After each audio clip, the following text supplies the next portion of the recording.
I told myself I wouldn't call you again, but I guess leaving a voicemail doesn't count. Hi. I don't actually know if you'll ever listen to this, or if your phone will just, you know, collect it with all the other things you never got around to answering. I almost hung up just now.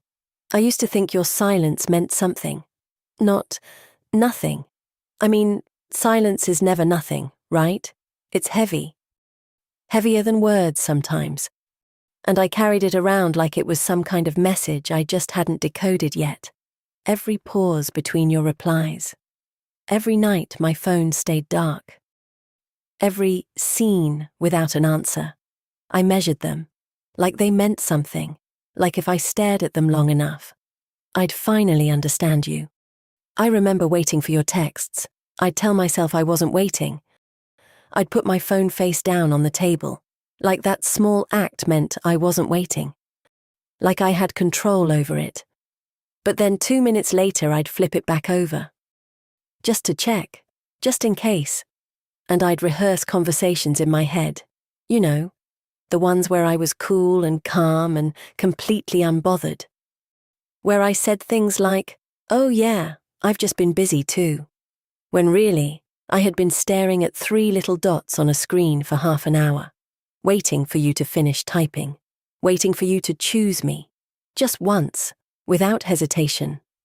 The strange thing is, when we talked, really talked, it felt like the world opened up. Those late-night conversations, do you remember those? Actually, no, that's a stupid question. Of course you remember, you just didn't stay. But those nights, we'd talk about everything. Dreams, fears, the stupid things that happened during the day, sometimes nothing important at all, just existing in the same space. And for a while it felt real. I thought that meant something too. I thought those moments were proof. Proof that if I was patient enough, if I understood you enough, if I didn't push too hard, eventually, you'd stop disappearing. Eventually you'd stay, but you never did. And the worst part, I kept trying to earn something that was never actually being offered. I know that sounds obvious now, but when you're inside something like that, it's different, because you don't see absence as absence. You see it as a puzzle, and you start believing that if you just try harder, care more, wait longer, you'll solve it. I waited a lot. I waited for your messages. I waited for you to say the things that lived between your words. I waited for you to choose me without hesitation. And the entire time, I thought patience meant love. I thought understanding meant shrinking myself. But something changed. Not suddenly. There wasn't some dramatic moment where I woke up and everything made sense. It was quieter than that. More like a slow realization. The kind that creeps in when you're alone. When the phone stays silent long enough that you finally start listening to yourself instead. And one day I realized something that honestly terrified me at first. Your silence wasn't a mystery. It wasn't a hidden message. It wasn't something I needed to decode. It was just silence. And it was never my responsibility to fill the spaces you left behind. That took me a long time to accept. Because for so long, I thought love meant translating someone who refused to speak. I thought it meant being patient enough, kind enough, understanding enough, that eventually they would meet you halfway. But real love doesn't require interpretation. It doesn't make you feel like you're constantly waiting for permission to exist in someone's life. So, I stopped waiting, not in some dramatic, angry way. There wasn't a speech, there wasn't a fight, just a quiet shift.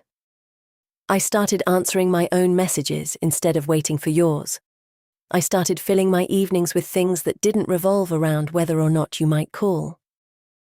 I started remembering what my own voice sounded like. Turns out, it's actually pretty steady when it's not trying to convince someone to stay. And somewhere along the way, something unexpected happened. The longing got lighter. The uncertainty stopped feeling like gravity, and I realized that the person I had been searching for, the one who was supposed to validate me, choose me, see me, was never actually you. It was me. I needed to choose myself. I needed to stop asking someone else to confirm what I should have known all along. That I was enough, even in the silence. Especially in the silence. So this voicemail, it's not really about you. I mean, it started that way. But somewhere in the middle it became something else.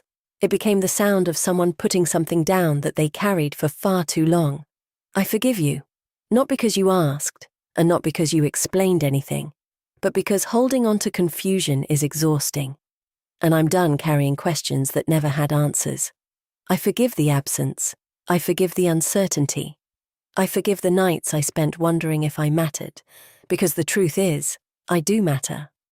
And I don't need silence to tell me otherwise. So this is the part where I say goodbye.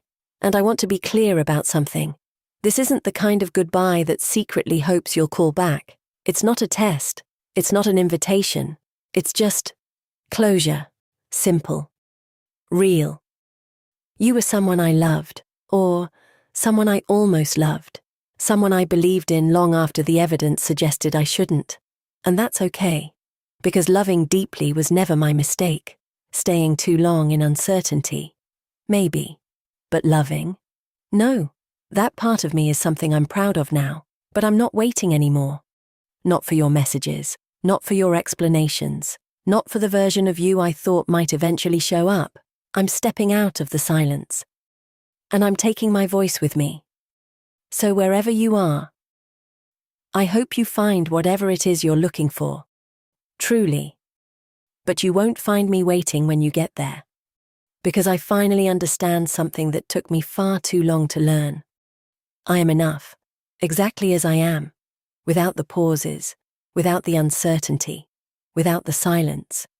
Anyway, that's all I wanted to say. I should probably hang up now. And this time, I won't call again.